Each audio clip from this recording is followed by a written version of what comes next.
Well, the most memorable thing to me about the Tournament of Champions in 2006 was that I won it, but certainly it was a fun event for me, and I was honored to get to play in it. I got in on a sponsor exemption.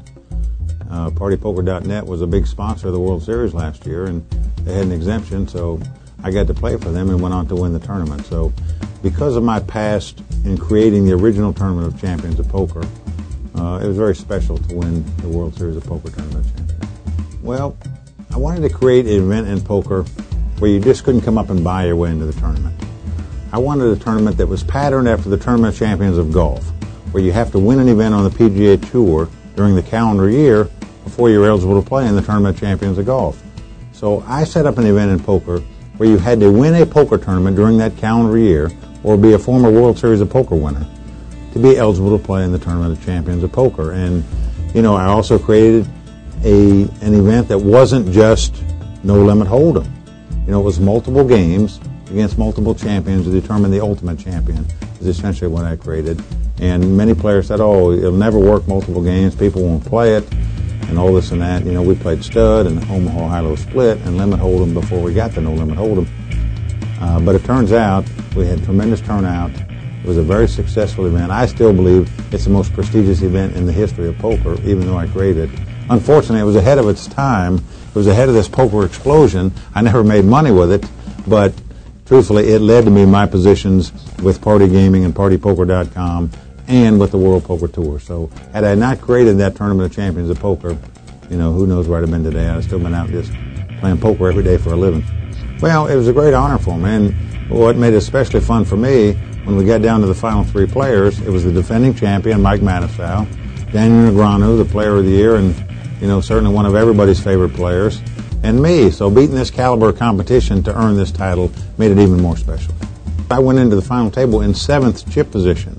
Not one of the chip leaders. I'm sure nobody had factored me in to win the thing. But honestly, I felt pretty confident. The structure was very low in the tournament. I felt like I had enough chips to play, even though I was in 7th place. And, I was sitting right behind Andy Black, who was the chip leader by a mile coming into the final table. And he imploded in one hand with an ace-king against Daniel to give Daniel all the chips. And it just worked out well for me that every time I got my money in with the best hand, it stood up and I won the pot. I didn't take any bad beats. Nothing bad happened to me at the final table. Not anything exceptionally special happened to me. I never outdrew anybody either. But, the luck factor, as we know in tournament poker is good, but the truth is you just have to not get unlucky if you're a top player. And fortunately for me, that happened to me at that final table. I never got unlucky. A lot of my hands all stood up. Well, it was terrific playing Daniel. It was an honor for me to play him, of course, being the great player that he is. But I felt very confident in playing him. And what was weird about it was, as we started playing heads up at about midnight or so, we actually played till past 7 in the morning in a heads-up battle. And the strangest thing about that was, for the first 5 hours, neither one of us got within $300,000 of being all in. You play no limit hold'em, you think somebody's all in, but both of us were very confident in making just pot-sized bet and marginal bets and playing the game instead of shoving chips all in. And it was just a phenomenal battle. To last that long and play somebody that long before somebody wins makes it really special. So, I was fortunate, at the end, finally when the blinds and aces got up there, I won a couple pots, and in the last hand, ironically, I had 2 aces when he moved in with a gut shot straight draw. So, it was just a very fun night for me. But when you watch the event on television, we play like 3-4 hands heads up. It's over in about 5 minutes. In truth, we played 7 hours heads up. It was really a battle. Well, I was very fortunate in that every time Daniel picked up a big hand, I had nothing, so I didn't get involved in the pot. Usually what happens in those situations is hand over hand, and whoever's got the best hand wins the pot. And I picked up tens or jacks or queens when he'd had those big hands, chances are he could have won the tournament instead of me. But I was fortunate. I never had a hand in that situation, so he was getting frustrated that every time he had a hand, he never got any action with it. And at the end, I was lucky. I just limped in on the button. Daniel's an aggressive player, and he raised it up, with the queen-jack suited twice and a king-queen, and fortunately, the last hand I had the 2 aces and it stood up. I donated $500,000 out of the $1 million to charity, and it was 5 different charities, where each of them got 20% of my donation. And I can tell you what they were, and I'm proud to. The first one was Special Olympics. It's always been,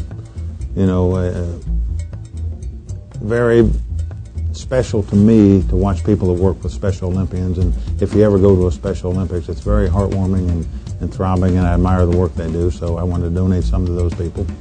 I donated another $100,000 to the Bonaconte Fund, which is Bonaconte, a kid named Mark Bonaconte. His father was Nick Bonaconte, an NFL Hall of Fame football player. He broke his neck when he was in college playing football for the Citadel, and he's been in a wheelchair and paralyzed ever since. And both he and his father now have set a mission, to raise money for spinal cord research, and that's what the Bonaconte Fund is all about. The Wounded Warrior Project is a project that Kenneth James is involved with some, and it's soldiers in Iraq who are doing something that are playing poker over there, and they're raising money for soldiers who have been wounded or killed in battle and for their families. So I donated some to that. I donated another $100,000 to Children Incorporated. Children Incorporated is Barry Greenstein's essential main charity, and because of the work that he's done from the poker world, I believe in donating all his winnings to charity. It really inspired me, and I thought certainly I should donate a portion of mine to the charity that he's been after.